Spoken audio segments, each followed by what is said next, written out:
Hello, this is Mick Mulligan, here with another Let's Play. This time, it is going to be Dark Souls. Now, I plan to do something a little different from your standard Dark Souls playthrough, as I've played through this game way too many times, more than I can honestly recall at this point.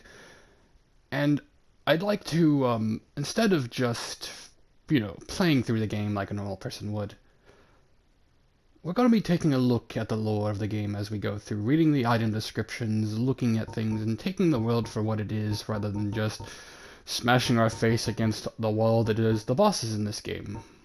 Because it's going to be less of me smashing my face against the wall, and more so a sad shit show of me stabbing things repeatedly and them dying, because, not to toot my own horn, but I'm actually pretty good at this game. That being said, let us dive in. Now, right now, I'm thinking of what character to play, and I would choose none other than the Lord, the Master, the man who brings about the world's destruction, and with the most copious smile you can ever see. And that man will be shown here in a moment. Be right back. And we're back. As you can see, we have created a, person, if you can call that. This is Dinkleberry. Not quite a lord yet, but one day he aspires to, oh god, be one. Lord Dinkleberry is a scholar, a gentleman, a knight, many things. And he is interested in finding out what the lore of this land holds. So without further ado, let's not hold him back and begin our adventure. Oh, I am going to regret this.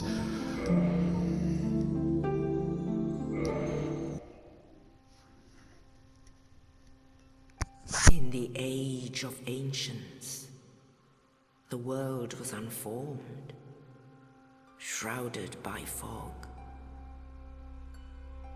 A land of grey crags, arch trees, and everlasting dragons.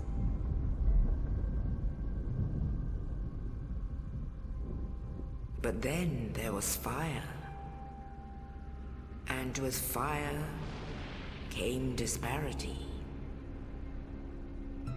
Heat and cold, life and death, and of course, light and dark.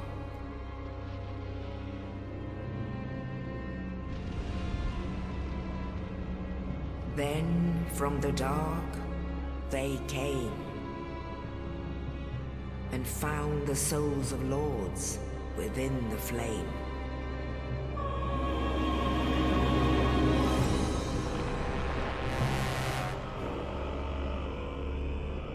Nito, the first of the dead.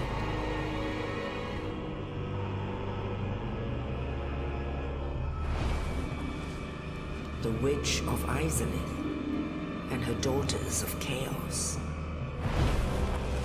Gwyn, the Lord of Sunlight, and his faithful knights. And the furtive pygmy, so easily forgotten.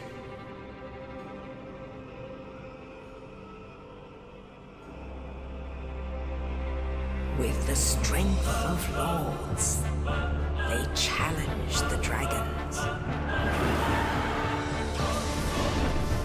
Gwyn's mighty lords peeled apart their stone skills.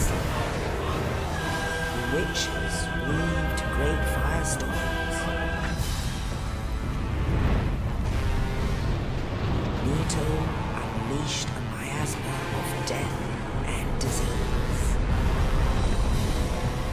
And Seath, the Scaleless, betrayed his own, and the dragons were no more.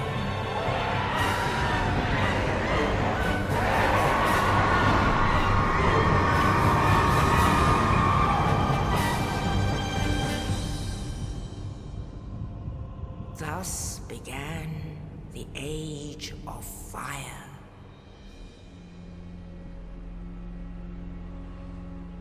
But soon the flames will fade, and only dark will remain.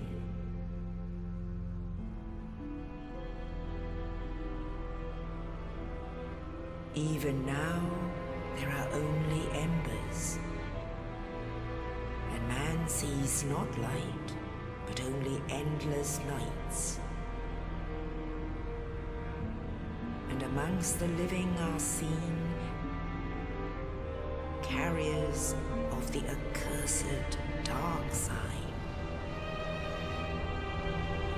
Oh yes, so spooky.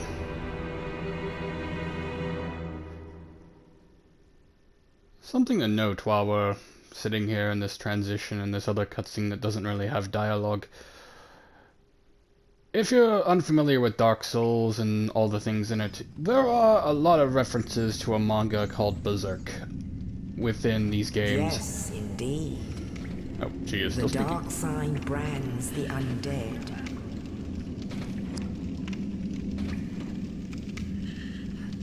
And in this land, the undead are corralled and led to the north.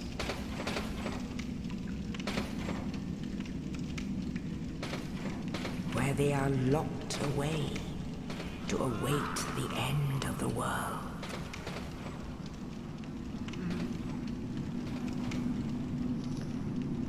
Ah, the old undead asylum. This is your fate.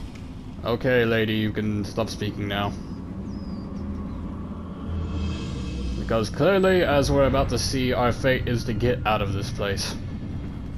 Or, at least, so this guy throws down a thing that has a key on it. Oh, it's even worse when you're hollow. But just to clarify some of the bit of the things she was speaking about of this particular area, this, like she said, is the undead asylum. Many of the living, or those who are still living, tend to throw the undead in here as sort of a prison to keep them away from those that are still alive. You don't really ever see anyone who's actually alive in this game. But as far as the lore points, people still are living and non-hollow. It's just that within the realm of the place they are in, well, no one who's living wants to get anywhere near this place, and I can't blame them either. I mean, look at it. Look at this thing. Would you want to be in proximity to this? I don't think so.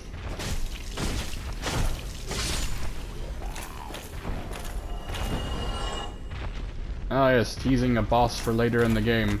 Come back and get you later, buddy. These asylum demons. We'll find another one later in this level. They're basically more or less the guardians of this prison, keeping the undead inside. Which is why there's one there, and there's also one that, essentially guards the entrance. Although, practically, there is no way out of this place. Well, except for, well, we're about to get to that soon. Up the ladder we go. Now you'll see many different, there's a lot of visual storytelling in these games, a lot of things that if you pay attention to kind of tell you the more overall picture of what's going on. I mean, obviously you can see we're in this place right now and it looks pretty old. It's because it is. This place, I'm pretty sure, has been here for thousands of years, much like many of the other ruins we'll find in this game. It's essentially a world that's going through the apocalypse. Weird to think about. Not a setting that's done very often, like a fantasy, medieval, apocalypse kind of setting. By the way, first boss. Notice we just ran through that door. That's because there's really no point in finding him unless you want to get a special weapon if you kill him the first time, but I don't have the equipment to do that. Normally what you do is you would pick as your burial gift black fire bombs to cure that weapon, but we can get that later on if we so choose, and we probably will. I believe it just involves killing the one below. Fat roll out of the way. I asked to not a shield, and we just need to equip that real quick.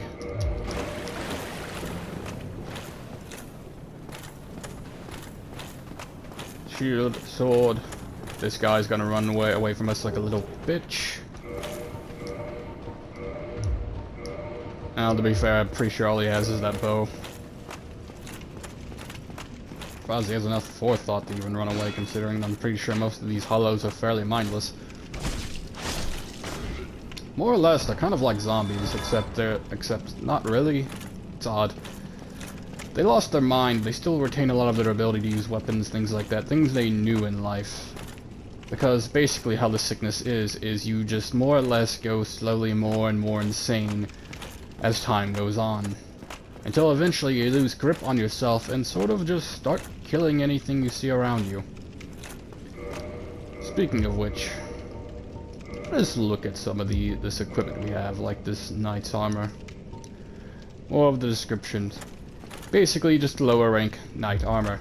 Not real too much interesting in the lore going on there. More or less, just what you would see a normal knight use. However, as time goes on, we'll find some more interesting items, I am sure of that. Actually, do we have anything on us currently? I do not believe so. Oh yes, the dark sign and the black separation crystal. The dark sign, by the way, symbolizes the undead. Anyone who is a hollow will have this sign somewhere on the body, usually in the chest, but from what I understand, it can be about anywhere on the body. And it's a sign of the curse, as you saw in that cutscene. Now, the curse spreads. The curse is everywhere. People, once they die, are becoming hollows. And once you become a hollow, it's sort of the case of you never really die. You always keep coming back. And that's an issue, because you have all of these insane undead, and they're essentially just unkillable. They will not die, period. I mean, sure, you can kill them, but, they'll just come back. Oh, you.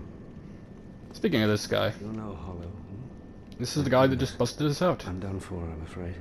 I'll die soon, then lose my sanity. I wish to ask something of you. You and I, we're both undead. Hear me out, will you? Sure, my good sir.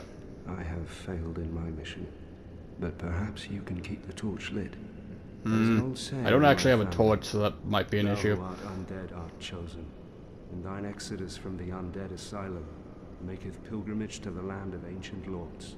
When thou ringeth the bell of awakening, the fate of the undead thou shalt know. Well, now you know. And I can die with hope in my heart. Oh, one more thing. Here, take this. An Estus flask. An undead favorite. Oh, and this. Now I must bid farewell. I would hate to harm you after death. So go now, and thank you. Oh, thanks for the Estus. It will definitely prove useful. We'll just take a look at this item real quick, shall we? The Undead Treasure. These dull green flasks fill Estus at a bonfire. It's basic game mechanic. The Estus flasks are linked to the Fire Keepers. The Dark Tales also make a reference. An emerald flask from the Keeper's soul. She lives to protect the flame and dies to protect it further. Now, we will meet a few Fire Keepers in the span of this game. More or less their point, as stated, is basically to tend the flames of the fires. And to try and keep the fire ever burning. And we will get to that more in deep, as basically, in a sense, all of the chosen undead's purpose is to link the flame and keep this perpetual world going, even if it is not for the better. And this game does have two endings. One you link the flame, one you do not. And yes, I know spoilers and all that stuff, but this is a game that's been out for a very long time, and this is more or less a discussion on what is actually going on. And essentially, it's a whole debate between the undead on whether to keep the flame going or to let it die and just let the world perish. But there are many theories behind this, and when we get to 3, they'll become, Dark Souls 3, they'll become more and more apparent that the dark isn't necessarily a bad thing. It's not necessarily the complete end of the world. Yes, it might be the end of this world as we know it, but a start of a new one, a better world. A world of humans, a world of humanity. And compare that to the fire, which is just perpetuating these undead until the world is basically going to be no more. It's a whole argument of people don't know that, or that might not even be the case. No one truly knows. Should we let the world burn? Or should we continue to try and save this husk of what it formerly once was? Segue into boss fight. Asylum Demon. As I said before, kind of a protector of this place. I can't really say protector, more so our warden. He is a very fat warden, as you can see. Main way you fight him, just kind of smack him in the ass.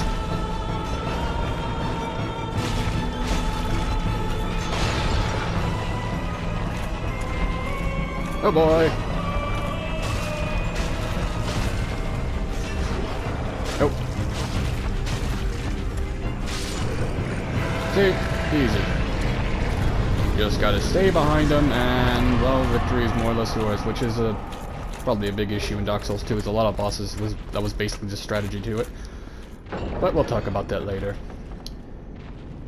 But more or less, he is the warden of this area, and now he is dead, with his compatriot down below, but we cannot get to him yet. That'll be for when we return to this place, and yes, we shall return to this place. And I believe we're one of the first undead to leave the asylum, if not the first. I believe there are other undead you'll find scattered throughout the world, as we will very much soon see that. Also, here are the birds. They don't really speak to you yet, but basically you can give them items to give you other items, though a lot of them aren't that useful in this game in particular. I think they were probably the best in 2 and 3. And I know they exist in Demon Souls as well. That being said, let us see how we actually get out of this place, shall we? Now you can see where the path went up. Oh, she is speaking. In ancient legends, it is stated that one day an undead shall be chosen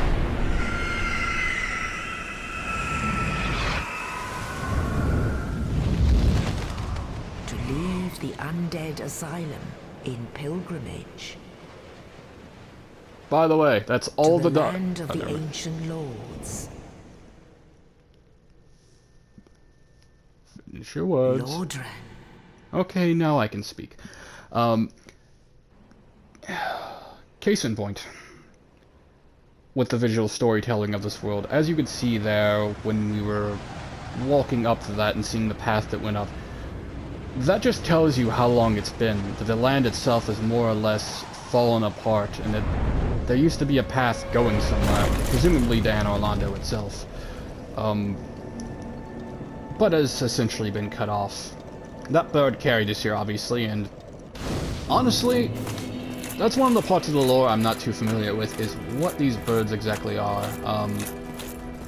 I have a theory that they're like the servants of Frampt, who is someone we will meet later on down the line, and I'll explain that then.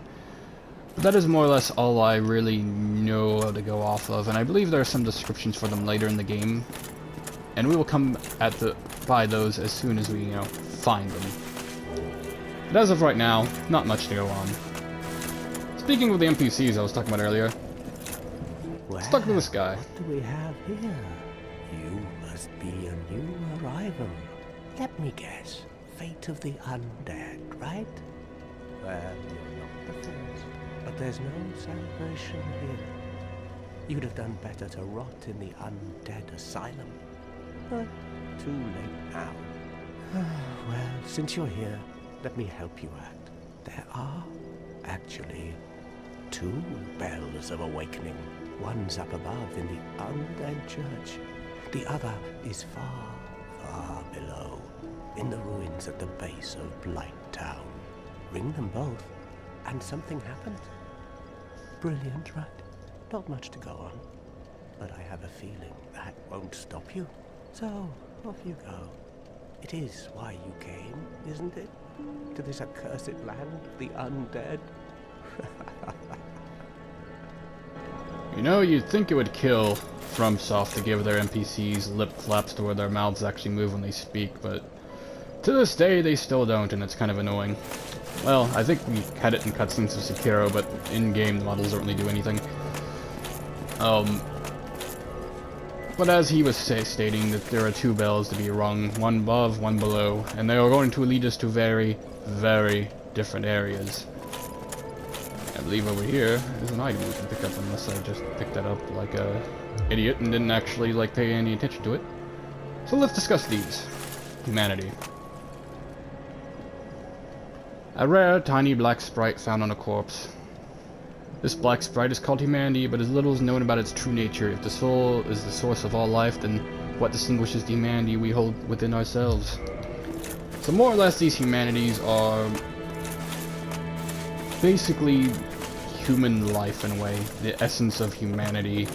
And if I pop one right now, I will actually demonstrate this.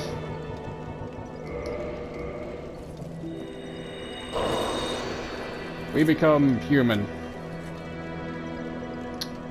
Oh, human after. Oh wait, yeah, this is the one where you actually have to do this. One moment. You can pop one and reverse your hollowing, essentially turning you back into a human. Though technically you are still undead, you still have the sign. Oh, being human does not make you any prettier, Lord Dingleberry. I hate to say that. But these are essentially the refined human essence, in a way. Kind of a human soul. Basically, you're like consuming a pure human soul every time you use a humanity, as far as I understand. And this restores the essence, or your essence, particularly, to become more human. It's temporary, kinda. If you die again, you lose it. But in the lore, they are even said to help keep one sane as time goes on. It's repeatedly dying and hollowing that causes one to go more insane, or the passage of time. Both can affect that. As you saw there, this guy right here is, well, kind of losing himself too. He is also undead. Also stuck here. We don't really learn too much about him, but he, as far as we know, at some point he tried to ring the bells, but utterly failed at it. And that's why he's here, just hanging out at Firelink. He's also kind of an asshole, but we're gonna look past that for now. Beyond that, there's not too much to go on about. This, by the way, is Firelink Shrine. This place persists in Dark Souls 1 and 3, is missing in 2, but 2 is sort of a, I can't say a different area, but a different part of the world slightly. And this is kind of the center of where all the undead converse to go after the flame. It's sort of your hub area in the game, and it's also where in the lore, all the undead seem to be attracted to this place as kind of a refuge. Which it is. Including this firekeeper here, who is actually the one keeping the flame running. This one, however, cannot speak as she had her tongue ripped out. There's a way to fix that later on, but we'll dive into that when we have the relevant items to do so.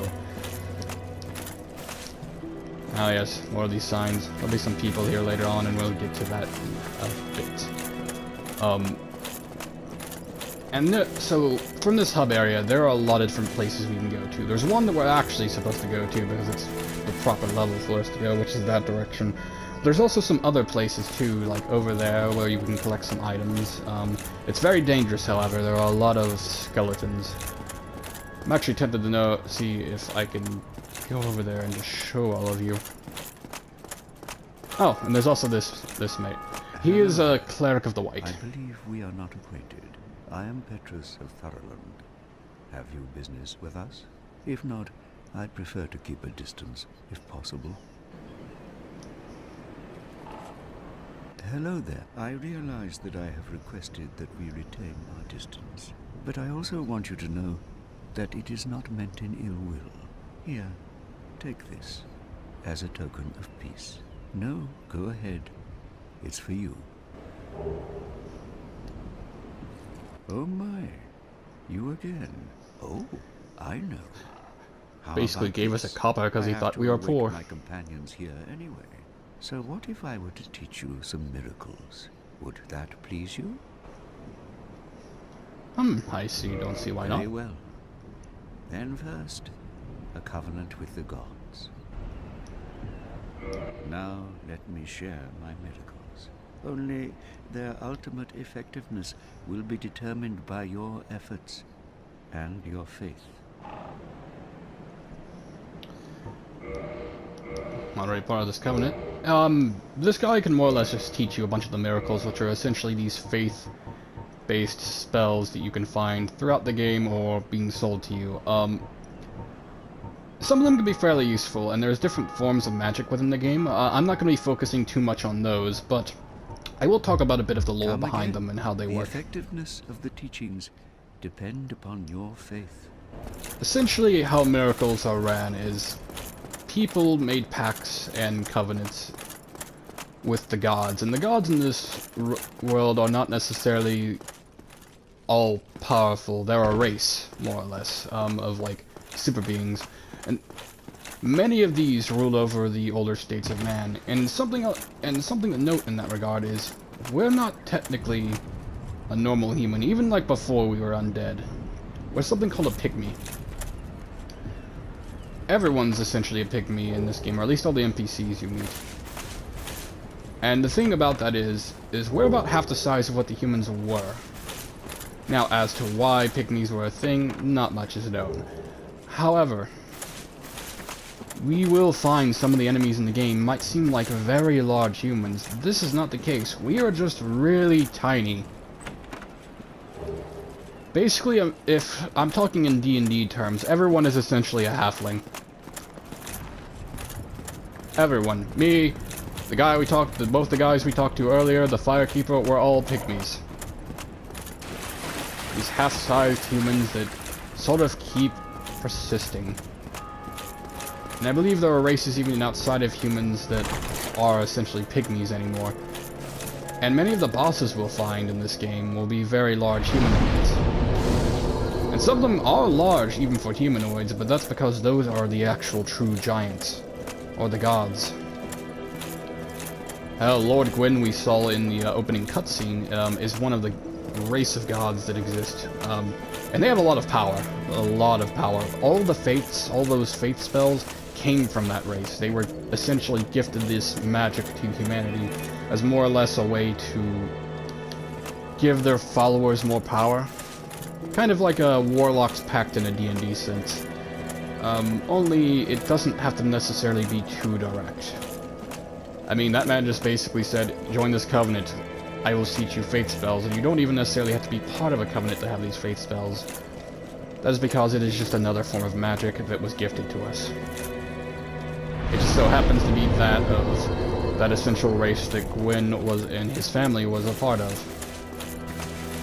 Now, going further into that, there's a lot to discuss. But I want to save that for when we find the relevant items in question to it. And that being said, I think that is all the time that we have for today. Tomorrow we will be exploring further, likely into the Undead Settlement, to go and show what all is to be explored there. And as you can see from here, actually, you can see the rest of what we'll be going into. That bridge and everything. Essentially, we'll be eventually entering into Anor Londo itself, but that won't be for some time, as those walls are very huge, and we have quite a journey ahead of us. That being said, this is McMulligan. Hope you all had a great day, and had fun. Thanks for watching.